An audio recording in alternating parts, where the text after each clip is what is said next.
One second Nara Vijay గారు, ఇందాక నేను మాట్లాడిన ఒక పాయింట్, కాకా కాలేల్కర్ కమిషన్ సిఫార్సులు కానీ, మండల్ కమిషన్ సిఫార్సు కానీ, జస్టిస్ రోహిణి కమిషన్ సిఫార్సులు కానీ, ఇవేవి కూడా బయటికి రాలేదు. ఇవన్నిటిని అట్లే తొక్కిపట్టారు. ఈ 42% రిజర్వేషన్ల అంశం కూడా ఒక సుదీర్ఘమైనటువంటి ప్రయాణం తెలంగాణలో జరగబోతోందా, కొన్నేళ్లకైనా జరగబోతోందా? తెలంగాణలో కాంగ్రెస్ పార్టీకి చట్టబద్ధంగా ఇవ్వడానికి వచ్చేటువంటి అడ్డంకులు ఏంటి, ఏం జరుగుతుంది? సో ఇదంతా ఒక హంబక్ మనం ఒక సంవత్సరం నుంచి చూస్తున్నాం. ప్రొసీజర్ ల్యాబ్స్ జరుగుతున్నాయి. వాళ్ళ ఆలోచన కరెక్టే, నేను మొదటి నుంచి చెప్తున్నా. 42% రిజర్వేషన్లు ఇందాక రాజు గారు మాట అన్నారు, కేసీఆర్ చేశారు, కేసీఆర్ వీలకపోయారు, రేపు పొద్దున బీజేపీ ఇస్తుందా లేదా తెలియదు, ఒక అనౌన్స్మెంట్ అయితే వచ్చింది. బట్ ఎక్కడ చట్టపరంగా ఎక్కడ అడ్డంకులు వస్తున్నాయి, ఎందుకు వీటిని క్లియర్ చేసుకొని ముందుకు వెళ్ళలేకపోతున్నారు, అవుద్దా కాదా? అది జగమెరిగిన సత్యం అండి. దేశంలో 50% ఎబో రావాలి అంటే 40% బీసీలకు రావాలంటే ఆల్రెడీ ఇప్పుడు 23% ఉంది. 42 రావాలి అంటే 9th షెడ్యూల్లో పెట్టాల్సిందే. రాజ్యాంగ సవరణ చేసేయాలి, 9th షెడ్యూల్లో పెట్టాలి. అది తెలుసు. వీళ్ళు 60 సంవత్సరాలు పరిపాలించడం కాంగ్రెస్ చెప్పేది అదే కదా. వాళ్ళకి తెలియక కాదు, తెలిసి ఉద్దేశపూర్వకంగా మోసం చేసి ఓట్లు వేయించుకున్నారు. చిట్ ఫండ్ కంపెనీలు ప్రజల్ని మోసం చేసినట్టు చేసింది. నిట్ట నిలువున మోసపోయింది ప్రజలు. ఆడ కనిపిస్తూనే ఉంది. మోసపోయి కూడా పాలాభిషేకం చేసిర్రు. మోసపోయి ఉద్దేశపూర్వకంగా, ఏంటంటే ఉద్దేశపూర్వకంగా మోసం చేస్తున్నట్టు తెలిసిపోతుంది. అది సేమ్ ప్రాసెస్ గత ప్రభుత్వం చేసింది. గత ప్రభుత్వం చేస్తేనే కాదని మళ్ళీ పాత రిజర్వేషన్ల గతంలో మేము ఏదైతే ప్రొఫార్మాలో పోయామో అదే proforma same as it is నడుస్తుంది. అది ఎక్కడ కోర్టులు ఒప్పుకోవు అని మొదటి నుంచి చెప్తానే అంటే ఇప్పుడు మోసం చేయాలని ఇంటెన్షన్ తో చేస్తా ఉంటే చూసుకుంటే బీసీ సంఘాల నాయకులు కూడా సపోర్ట్ చేసి జీవో వస్తే సరిపోతుంది అవన్నీ పాలాభిషేకాలు చేసి ఇవన్నీ ఏంటంటే అప్పుడు మామూలు సాధారణ ప్రజలు కొందరు భ్రమపడ్డారు కదా. బీసీ సంఘాల నాయకులు కొందరు భ్రమింపజేశారు కదా ప్రజల్ని. మోసం చేస్తానికి ఒత్తాసు పలికినటువంటి నాయకులు కూడా ఉన్నారు. అరే ఆడ జస్టిస్ ఈశ్వరయ్య గారు వీళ్ళు చెప్తూనే ఉన్నారు కదా, రాజ్యాంగ సవరణ జరగాలి, అది 9th షెడ్యూల్లో చేర్చుతుంది తప్ప ఇది సాధ్యం కాదని చెప్తూనే ఉంటుండే.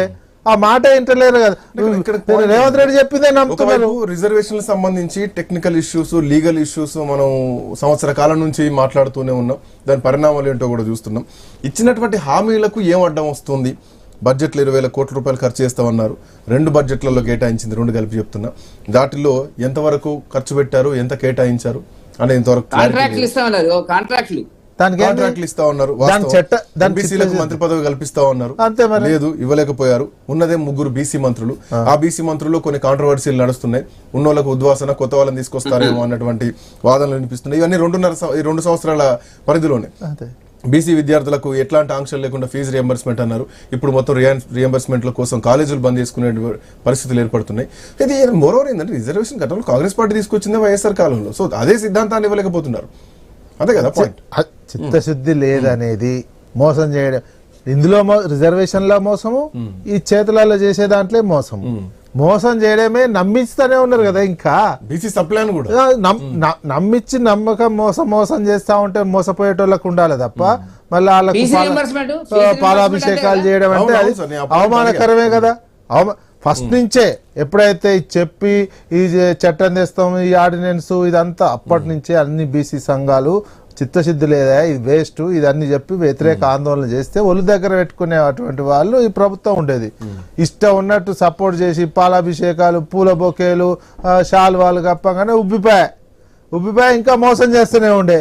మోసం చేస్తా ఉంటే నమ్ముతూనే ఉండేది. అదే కరెక్ట్. అరే అక్కడంగా చెప్తూనే ఉండే, అక్కడంగా చిత్తశుద్ధిని ఈశ్వరాయలు అంటే వాళ్ళు చెప్తూనే ఉండేది. వాళ్ళు చెప్తుంటే కూడా వీళ్ళు నమ్మతలేరు. రేవంత్ రెడ్డి చెప్పిందే నమ్ముతుండ్రు కదా. నమ్మి మోసపోయి వచ్చి కూడా ఇంకా అది చేస్తున్నటువంటి ఇప్పుడు ఉద్యమం చేస్తాం, అది చేస్తాం అంటే అది సాధ్యం కానటువంటి అంశం. మోసం చేస్తున్నాడు. ఇంకొక మోసం కూడా ఏంటంటే బీజేపీ చెప్తున్నారు, మీరు పార్లమెంటులు ఇంతకంటే దేశంలో ఇంతకంటే పెద్ద సమస్య ఏముందండి రాహుల్ గాంధీకి? లేదు. టాపికే కదా ఇది. ఏమంటున్నారు? జార్ఖండ్ లో బీజేపీ అమిత్ షా హామీ ఇచ్చాడు, 50% క్యాబ్ ఎత్తేస్తానికి మేము పార్లమెంట్ లో చట్టం. అరే అది పట్టుకొని, ఆ పాయింట్ పట్టుకొని ఈ 2 ఏళ్ల నుంచి నిలదీయొచ్చుగా రాహుల్ గాంధీ. ఇంకో పనే లేదు. ప్రజల సమస్య ఇది. నువ్వు ఓట్ చోరు గిట్ చోరీ బదులు రోజు పార్లమెంట్ లో ధర్నాలు చేయొచ్చు కదా. పార్లమెంట్ నడవకుండా ఆపొచ్చు కదా. ఏదొచ్చినా ఏ అంశాలు ఇది మొత్తం ఇంతమంది జనాభాకు సంబంధించినటువంటి అంశము, 50% క్యాప్ ఎత్తేసే అంశం మీద నువ్వు అసలు ప్రధానమంత్రి నిలదీస్తలేవైతివి. ప్లస్ ఇంకొకటి ఎంత చరిత్రలో 130 సంవత్సరాల కాంగ్రెస్ చరిత్రలో చేసిన ఇంకొక పెద్ద తప్పిదము ఈ రేవంత్ రెడ్డి ఏఐసిసిని 120 సంవత్సరాల ఏఐసిసి సిడబ్ల్యూసిని కూడా ఎట్లా మోసం చేసిండు అనేది అందులో పెట్టిరు. ఏమని బీహార్ ఎలక్షన్ అప్పుడు 24th అక్టోబర్లోను సిడబ్ల్యూసి సమావేశం పాట్నాలో జరిగింది. జరిగితే తొలి స్టేట్ 42% ఓబీసీలకు రిజర్వేషన్ అమలు చేస్తున్నటువంటి స్టేట్ అని.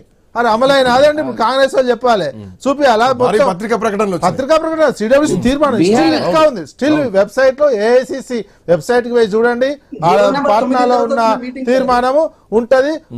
3వ పేర కింద లైన్ అది కూడా చెప్తున్నా నీకు ఎంత అందులో ఇన్ని పేజీలు పార్టీ పరంగానే మెన్షన్ లేదు ప్రభుత్వ పరంగా రాష్ట్రంలో తొలి స్టేట్ 42% ఓబీసీలకు ఇంప్లిమెంట్ చేసినామని చెప్పడం, చేయకుండా చేసినట్టు చెప్పడం అంటే 130 సంవత్సరాల కాంగ్రెస్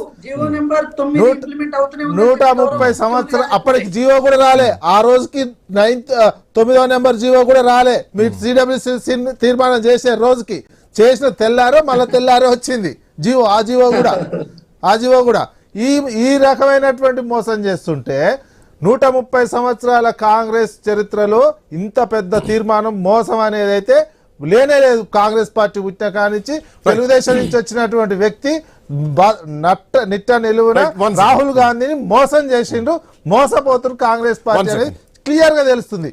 ఇంత అబద్ధము స్వతంత్ర పోరాటం చేసినటువంటి కాంగ్రెస్ పార్టీ అని చెప్పుకోవడానికి కూడా సిగ్గు ఉండేటువంటి పరిస్థితి మాత్రం భవిష్యత్తులో వస్తుంది కంపల్సరీ అంటారు ఎవరైనా చూసిన వాళ్ళు. ఓర్కబట్టాలి. సిడబ్ల్యూసి అంటే రామబాణం టైప్. సిడబ్ల్యూసి లో ఒక తీర్మానం అంటే అది రామబాణం అని కాంగ్రెస్ వాళ్ళకి తెలుసు. అన్న తీర్మానం చేసిరంటే అందులో వచ్చిందంటే 100% అది కాకుండా చేసిరంటే ఎంత అబద్ధాల కాంగ్రెస్ అయిపోయింది, ఇది ఎంత చెత్త కాంగ్రెస్ అయింది అనేది మాత్రం ఇటువంటి వాళ్ళని పెట్టుకోండి. సార్ ఒక మాట చెప్పు. ఇది ఒక విజయ్ గారు ఇప్పుడు ఒక మాట విశ్లేషకుడిగా విశ్లేషించండి. పూర్తిగా అంత అది మేధావి లక్షణం కాదు సార్. మోసం చేస్తే చెత్త మీరే కదా, మోసం చేసి చెత్త అనకపోతే ఏమన్నా మరి అరే మీ పాయింట్ మేము స్వీకరించినాం. ఒక పార్టీని అట్లా మాట్లాడచ్చు విశ్లేషకుడు మాట్లాడతాము మాట్లాడితే మరి ఇంత మోసం చేస్తే నోరు మూసుకొని ఉండాలండి. ఇంత మోసం చేస్తే